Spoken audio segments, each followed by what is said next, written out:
ચૈતરનો પહેલો દિવસ આવે ને દરેક જોડે છે પહેલાના વડીલો 9 દાડા મઠમાં બેહી રહે, ભૂખ્યા તરસ્યા બેહી રહે, પોતાની માની આગળ બેહી રહે, એક પથારી કરી એની પર ઊંઘીને જવાના છાતી પર થાપ, એવું કઈ કે વાપર્યું છે, કઈ કે જોયું છે, કઈક ની પેઢી વધારે ચાલે છે.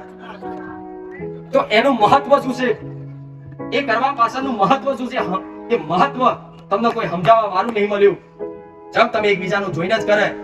હું કહું કે મારો દીકરો નકોડા મારા 9 ઉપવાસ કરે છે તો કાલથી બધાય ચાલુ કરી દે મારા દીકરાની જેમ. પણ એકબીજાની ભક્તિ જોઈન કરવાની જરૂર નહીં.